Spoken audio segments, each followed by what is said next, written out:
So as regular viewers will know, I am a big fan of Joe Biden. You could say I'm somewhat of a super fan. Trump really has got nothing on this guy for sheer entertainment value. Whether he's going completely bananas on late night talk shows or if he's demonstrating he is the undisputed king of slapstick prop comedy, there's really no comedy genre Joe Biden won't dip his toe into and show he is the best at it. What did Trump do? Call women fat? That's rookie stuff. But if you enjoy jokes about overweight women, you should subscribe to this channel. They're a favourite here. But today, and I've been following this all day, and I'm not sure what genre of comedy Joe Biden is going for here. Could be abstract, could be some sort of an attempt at surreal humour. I'm really not sure, because none of this makes any sense whatsoever. So bear with me as I try to put this all down into what is hopefully understandable. So, gas prices in America are comically high right now for a country that is basically based around the concept of the motor vehicle in a way that no other is. This is causing a lot of anger towards Joe Biden and his presidency because it's entirely his fault, to the point it looks deliberate with an end game in mind. But I'm just a guy who makes videos on YouTube, so what do I know? But this is making Joe Biden very unhappy because he's on course to become the most hated president of all time. So what does he do? Live up to his pre-election promise and take responsibility for his actions and gain people's respect, even by being an idiot? Of course not. He decides to blame everyone else, with one of his excuses coming in the snappy little catchphrase, Putin's price hike, because he thinks everyone is an idiot, just like him. Now this hasn't worked out very well because the table's smarter than Joe Biden, and only 11% of Americans think Putin is responsible for the out of control inflation and subsequent hyperinflation and not printing trillions of dollars during the last 2 years for some unknown reason and making the currency worthless, and they blame poor old Joe. And this is resulting in some crazily confusing messaging going forward. Here's Joe Biden tweeting out about the Putin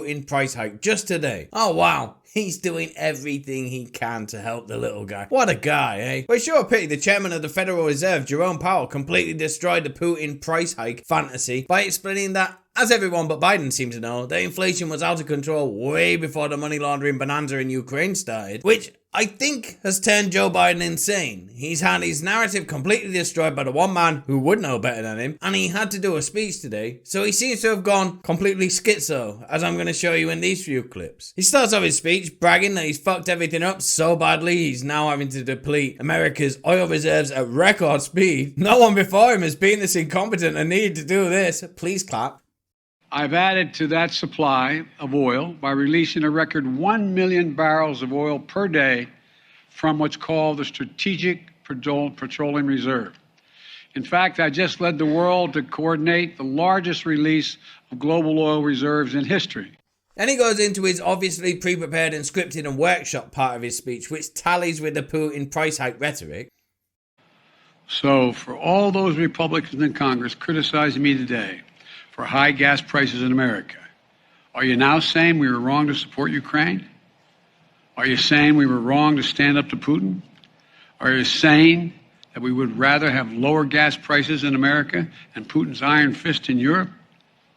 I think the answer would be yes, to answer his question, but that's by the by. But now I think after the Fed guy went on, destroyed any credibility, the wow, look at me, I'm poor Joe Biden, I'm just an idiot and Vladimir Putin is bullying me, excuse he's been saying for months, there was an extra bit tacked onto this speech to blame more people. Because whether he is wrong or right about Putin, this would have been an on-point, coherent speech. It would have been entirely lies, but that's again by the by. But now he says this at the end, which doesn't fit at all. Well, so let's be honest with one another. My message is simple. To the companies running gas stations and setting those prices at the pump, this is a time of war, global peril, Ukraine. These are not normal times. Bring down the price you are charging at the pump to reflect the cost you are paying for the product.